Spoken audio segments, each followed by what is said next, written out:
예, 국군 기무사의 계엄 문건 의혹을 수사해온 군건 합동수사단이 결국 수사를 잠정 중단했습니다. 핵심 피의자인 조현천 전 기무사령관의 신병이 장기간 확보되지 않으면서 자체 진상규명이 불가능해진 것 아니냐 이런 우려도 커지고 있습니다. 네, 여의도에서는 유튜브 바람이 불고 있습니다. 한국당 등 보수정당에 이어서 이번엔 더불어민주당도 11일 유튜브 홍보 채널 씀을 오픈하겠다고 밝혔습니다.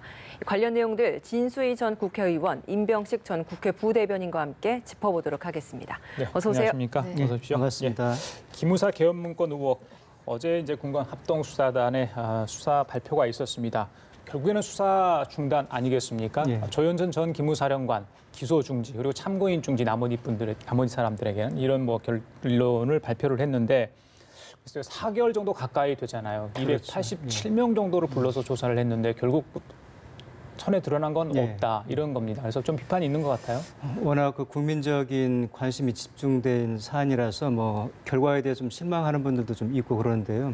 저는 이 사건의 대통령이 인도 국빈방 중에도 특별 수사를 지시할 만큼 그런 배경을 좀 먼저 이해를 할 필요가 있는데 아시다시피 우리나라는 두 차례에 걸쳐서 아주 불행한 군사 쿠데타를 경험을 했죠.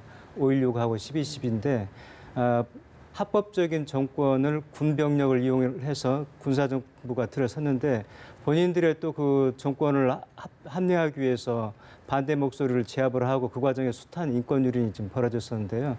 그런 불행한 정말 악몽 같은 일이 다시는 이 땅에서 일어나서는 안 되고요.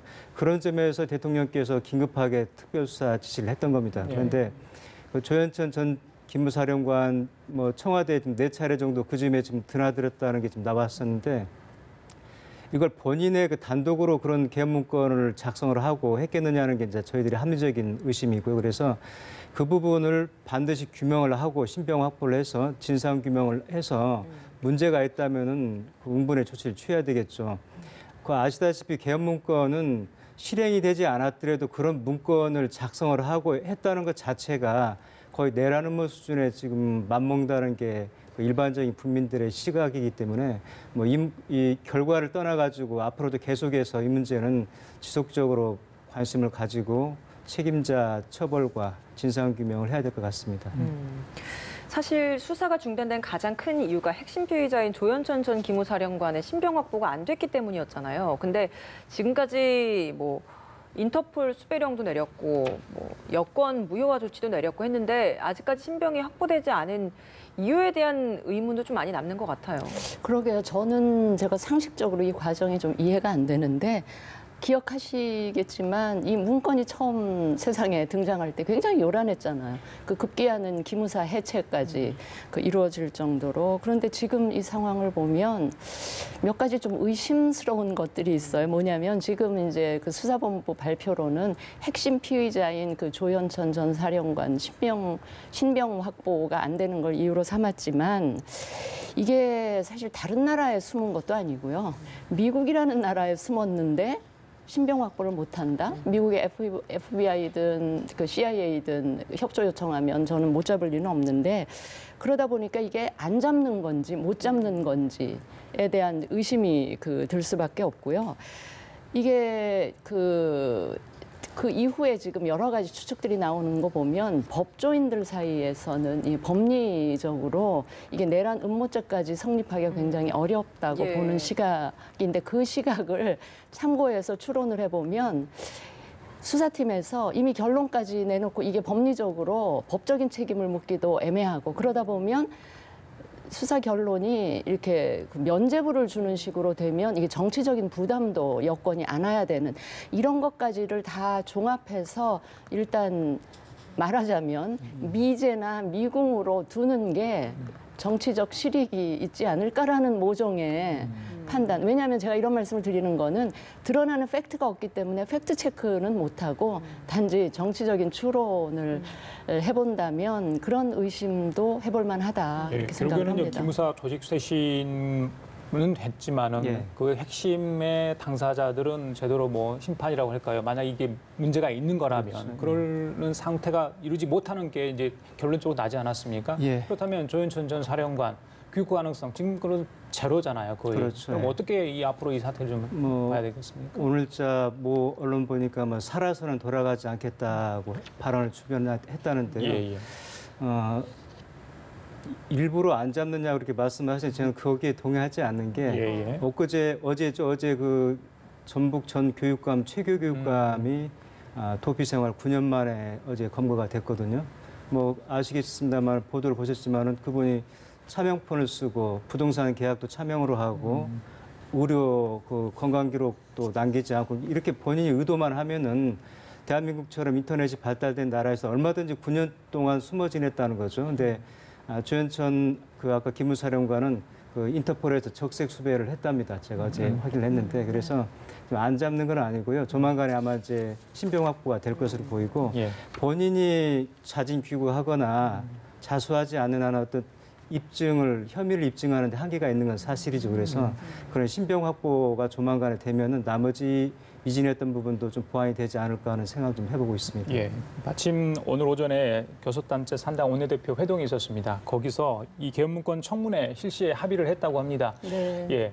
청문회까지 이제 하겠다 하는 거는 조금 그래도 진실에 더 접근하고자 하는 여야가 의견 일치를 봤다고 하는 것 같은데 어떻게 좀 잘 될 것 같습니까? 글쎄요, 보통 국정조사, 청문회라는 게 뭐 수사권까지 가진 그런 그 조치는 아니기 때문에 예. 지금 독립수사단 특수 합동수사본부까지 꾸려서 했는데도 지금 전혀 그 그렇죠. 진척이 안 됐는데 예. 과연 청문회를 해서 뭔가 밝혀질까? 더더욱 그 조현천 전 사령관 핵심 피의자가 없는 상황에서 이제 곁까지만 치는 그런 청문회가 되지 않을까 싶은데 그거라도 안 받으면 이제 여권에서 오히려 부담이 되기 때문에 그런 거 아닐까 싶기도 하고요. 예. 알겠습니다.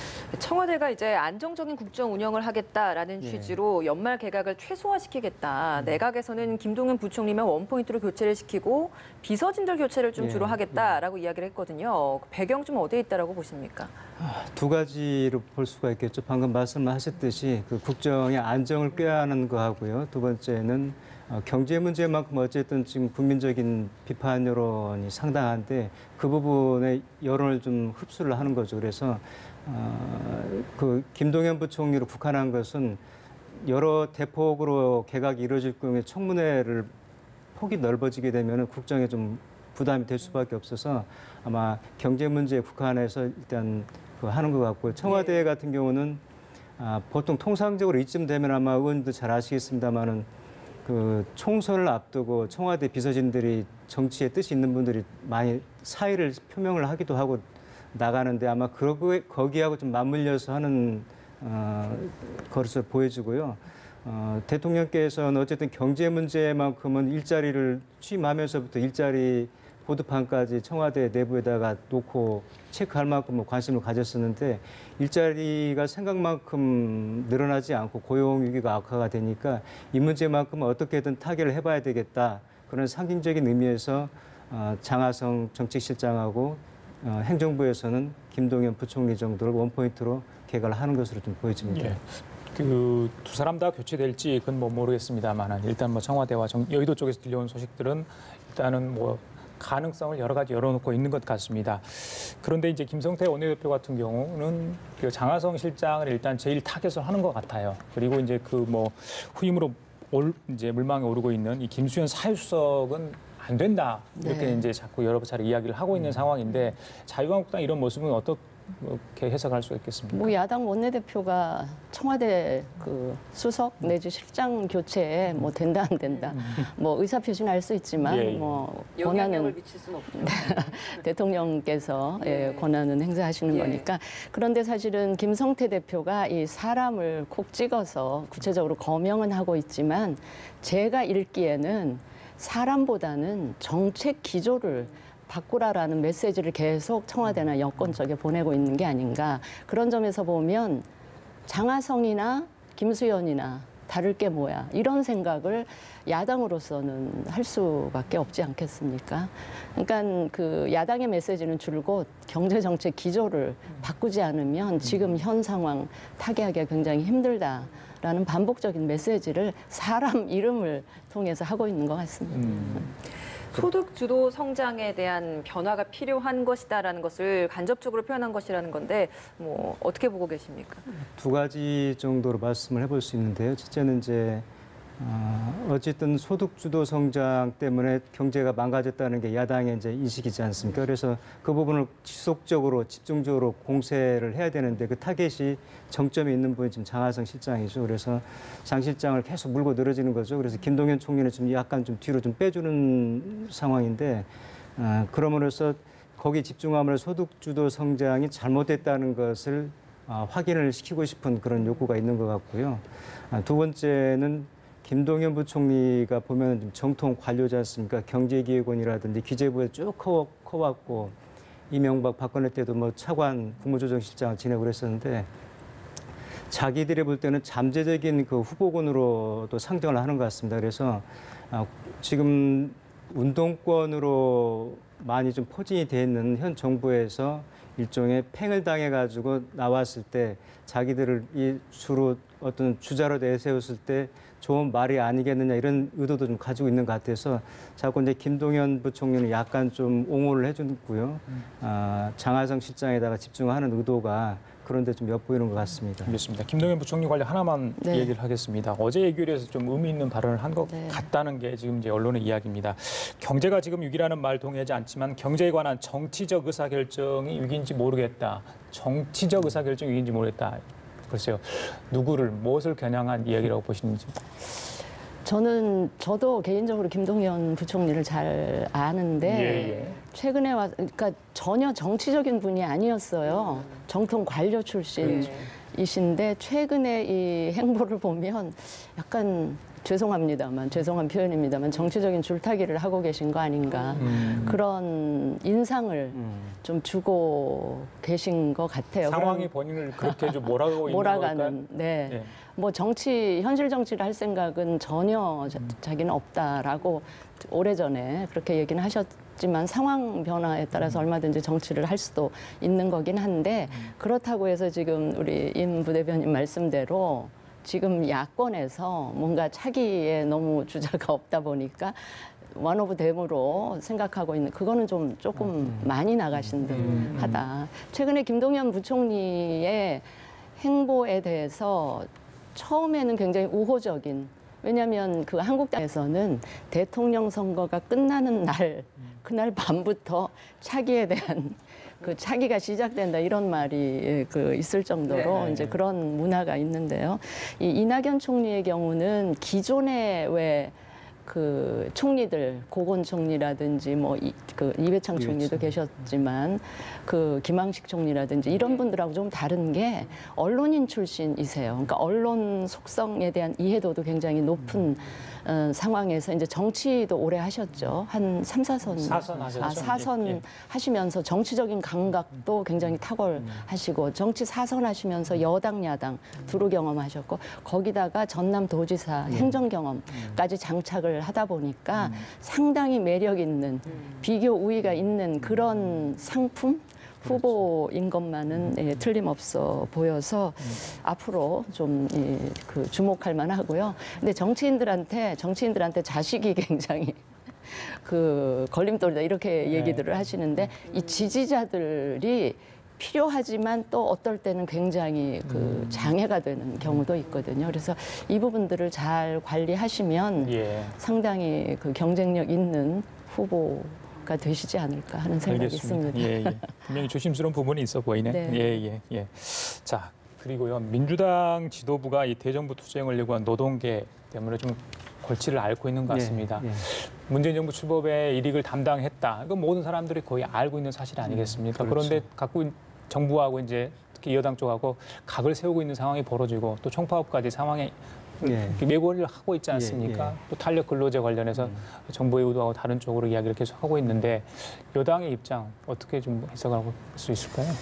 여당하고 지금 청와대 아마 심사가 좀 복잡할 겁니다. 그러냐면 어쨌든 그 촛불 전국에서 도움을 받았던 게 사실이고 그래서 동반자라고 생각을 해왔었고 그래서 탄력 근로제라든지 최저임금도 그 뭐 인상을 해주고 그랬었는데 지금 경제 위기가 굉장히 악화돼 있고 아까도 앞서도 말씀드렸지만은 특히 고용 굉장히 위기 상황이란 말이죠. 그래서 정부는 얼마 전에도 이번 예산안에 보면은 150만 원짜리 뭐 몇만 명을 뭐 단기 알바 고용하는 것까지 할 정도까지 이렇게 긴박한데 그 사정을 누구보다도 이해를 하고 같이 도와줘야 될 노동계가 지금 뭐 노사정위원회, 노사경제노동위원회던가요? 거기에 지금 4개월째 민노총이 좀 불참을 하면서 계속 반대 목소리만 내고 있고 또 탄력근로제 같은 경우는 정책을 시행을 하다 보면은 문제가 보이거든요. 보면 당연히 개선을 해야 되는데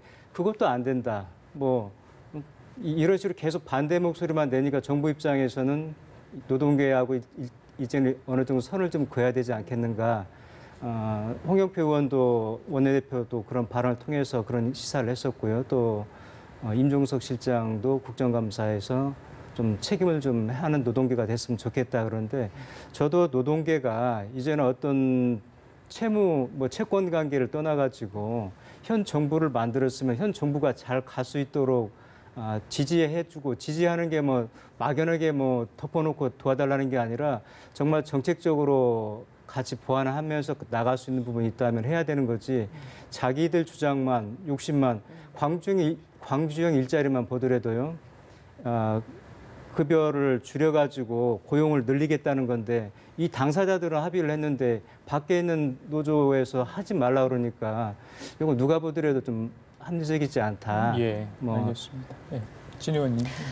이게 정치학자들 사이에서는 선거 동맹하고 통치 동맹은 좀 구분할 필요가 있다라는 말씀들을 하세요. 물론 선거 과정에서는 그 동지였던 관계지만 지금의 이 국정을 운영하는 데 있어서 이렇게 어려운 이 고용 상황, 경제적인 위기 상황을 타개하는 데 있어서는 노동계의 협조가 정말 절실하죠. 그런 점에서는 지금 왜 그 공기업 노조나 대기업 노조를 장악하고 있는 소위 귀족 노조라고 불리우는 이 민노총, 한국노총, 이 노동계의 대승적인 양보나 좀 이 전환적인 사고 없이는 이 고용 문제 굉장히 풀어나가기가 힘들거든요. 그리고 그 비정규직 문제 역시도 정규직의 어떤 대승적인 양보나 이런 협조 없이는 이 비정규직 문제 풀기 굉장히 힘들거든요. 그러니까 이런 모든 경제 상황, 특히 고용 상황을 좀 타개해 나가는 데 있어서는 노조, 양대 노총이 정말 같이 좀 그 양보하고 고통을 나눈다라는 자세로 가는 게 바람직하고 아마 그런 부분을 이 여권에서는 좀 노동계에게 요구하고 있는 게 아닌가 싶습니다. 예, 네, 알겠습니다. 알겠습니다. 요즘 여의도에 1인 미디어 바람이 계속 불고 있는 것 같아요. 한국당에서 먼저 유튜브 채널을 열어서 이게 홍보를 시작을 했었는데 이번에는 또 민주당에서도 그렇죠. 씀이라는 이름으로 문을 열겠다고 이야기를 했습니다. 처음에 사실 가짜뉴스의 온상이다라고 한국당에 대한 이런 유튜브 채널을 비판을 했었던 민주당이 개설을 한 배경은 어디에 있다고 보십니까?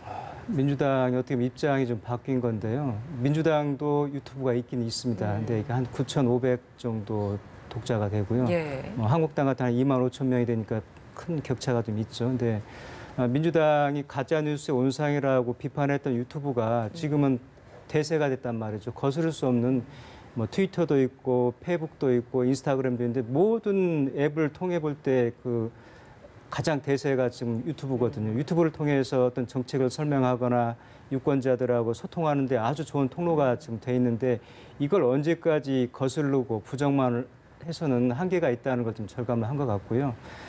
두 번째는 그 파급력과 함께 실제 이걸 가짜뉴스로 규정을 하고 어떤 제재를 하고 싶어도 한계가 있단 말이죠. 그러니까 뭐 어차피 뭐 구글 코리아까지 찾아가가지고 항의하고 그랬지만 구글에서 받아주질 않았지 않습니까? 그런데 그렇게 어차피 제재도 안 되고 파급력은 커나가는데 먼 산 바라보듯이 있을 일이 아니다.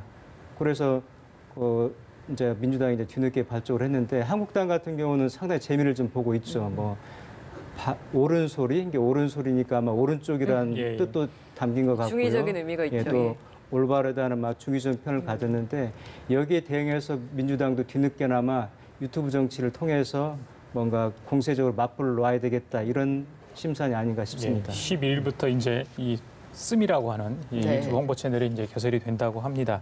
그래서 진 의원님 예전에 국회에 계실 때 생각해 보면 네. 격세지감 같아요. 아우, 의정 홍보도 네, 요즘에 네. 다 의원분들 다 이렇게 SNS나 네, 유튜브를 통해서 다 하시거든요. 네. 한국당도 이 부분에 관해서 굉장히 관심이 많더라고요. 보수 결집을 노리는 것 같다. 특히 젊은 층에 대한 어떤 호소와 매력이 있다 이렇게 보는 것 같습니다. 예. 네, 네.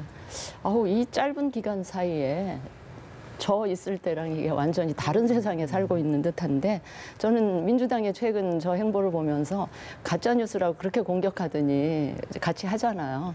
가짜 뉴스에는 가짜 뉴스로 대응하려고 하시나 뭐 이런 생각을 했는데 이 미디어나 SNS 에도 트렌드가 있는 것 같아요. 마치 유행처럼 한동안은 아마 유튜브가 장악을 하고 효과도 굉장히 클 것 같은데 모르겠습니다. 이게 언제까지 또 지속이 될지는 그럼 모르겠으나 유권자들은 어떻게 이걸 좀 봐야 될까요? 뭐 가짜 뉴스는 아니겠죠. 그런데 혹시나 그 자당의 이익만을 노리고 네. 정말 그 유권자들이 호기심을 살 만한 내용만으로 정책 홍보를 한다면 유권자들한테 어떤 시선을 정말 다른 판단을 가릴 수도 있지 않나 이런 생각도 해보는데.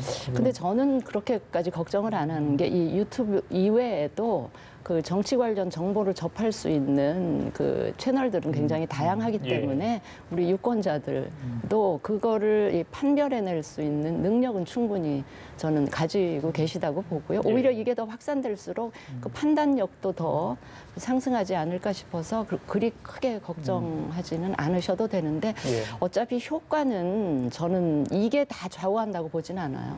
효과는 있지만 제한적일 것이다라는 생각을 합니다. 그 내용이 좋아야 되겠죠. 아이 물론이죠. 예, 예. 그 정도 내용의 좋고 나쁨, 질의 좋고 나쁨은 우리 유권자나 유튜브의 독자들이 충분히 판별해내실 수 있을 거라고 봅니다. 약간의 부작용은 없지 않아 있겠지만은 젊은 층들의 그 정치 참여를 끌어주는 소통 창구가 된다는 점에 상당히 좀 긍정적으로 좀 받아들여지는데요. 2년 전에 보면은 79억 분을 했더라고요. 유튜브를 통해 가지고. 근데 지금 올해 6월 보면은 289억 분으로 한 3.7배가 유튜브 사용자가 늘어났는데요. 서점에 가보시면 알지만 유튜브 관련 책도 한 10권 이상 나와 있습니다. 뭐 유튜브 혁명이라든지 뭐 그런데 유튜브가 이제 대세가 됐습니다. 그러니까 이것을 큰 흐름을 탔는데 이것을 혼자만 눈을 가리고 있을 일이 아니고 능동적으로 하되 정말로 바른 길로 갈 수 있도록 하는 게 우리들이 필요한 책무가 아닌가 싶습니다. 근데 재밌는 거는 보통 SNS나 이런 트렌드는 민주당 쪽이 먼저 선도를 맞습니다. 하고 예. 보수 진영이 따라가는 추세였는데 이 상황만큼은 그게 좀 역전된 듯. 예. 네. 네, 알겠습니다. 마지막으로 이 이야기 좀 해보겠습니다. 이용주 의원 징계 결론 원래는 어제 예, 나는 거였는데 예. 미뤄졌습니다. 14일 이용주 의원이 뭐 먼저 경찰 조사를 이유로 여기 출석을 하지 않았거든요. 근데 같은 시간에 뭐 이 관련 법안 발의했던 그 관련자 친구들을 또 만나서 사과를 예. 했다고 하더라고요. 부산 다녀왔더라고요. 예, 어떻게 보셨습니까, 이 모습? 뭐 이용주 의원이 그 법안의 공동 발의까지 한 입장에서 그게 며칠 지나지 않아가지고 음주운전한 거 아니에요? 굉장히 좀 무책임하기도 하고 뭐 정치 도의상 있을 수 없는 일이죠. 근데 지금 그 당에서도 좀 고민이 깊을 수밖에 없는 게 경징계를 하자니 국민들이 지금 여론이 악화된 상황인데 솜방망이 했다고 또 들고 나올 것이고 의석수는 4석밖에 안 되는데 중징계를 해서 또 제명을 하자니 당의 전력이 좀 약화가 될 것이고 그런데 그런저런 계산 따지지 말고 정말로 그 문제가 있고 본인이 아마 도의적인 책임을 누구보다 저는 이게 무슨 뭐 사고를 유발한 건 아니지만은 예. 음주운전을 하면 안 된다는 게 이제 우리 국민적인 정서가 좀 합의가 된 상황에서 가장 모범이 돼야 될 우리 국회의원이 또 음주운전을 했다는 거에 대해서는 본인이 알아서 그건 책임지는 게 오히려 맞지 어떤 외부적인 힘에 의해서 제명을 당하거나 당원 자격이 정지되거나 그런 수치를 받느니 먼저 본인이 결단할 때가 현명하지 않을까 싶습니다. 윤 씨를 또 직접 찾아가서 사과를 한 네, 부분, 좀 시간 끌기 아니냐 이런 이야기도 나오고 있어요. 어떻게 아니 보셨습니까? 그런 비판을 받을 만하죠. 왜냐하면 하필 징계위원회 열리는 날 환자를 위문하고 그 환자의 친구들을 만나고 하는 게 저 법 공동 발의할 즈음에 그런 일을 했더라면 진정성이 전달이 됐을 텐데 하필 본인에 대한 징계위원회가 열리는 날 갔기 때문에 결국은 시간 끌면서 여론이 잦아들길 기다리는 거 아니냐라는 의심을 사기에 충분했고요. 만약에 평화당이 이용주 의원에 관해서 징계를 가볍게 내린다면 저는 소탐대실이다. 그러면 지금까지는 이용주 의원 혼자서 졌던 책임을 이제 평화당 당이 온전히 그 책임을 받아 안는 상황이 되기 때문에 그거는 소탐대실이다. 잘 그 판단하셔야 되겠다 하는 말씀을 드립니다. 징계 논의가 있다고 합니다. 예, 지금까지 진수희 전 국회의원, 임명식 전 국회 부대변인과 함께 얘기 나눠봤습니다. 말씀 감사합니다. 감사합니다. 고맙습니다.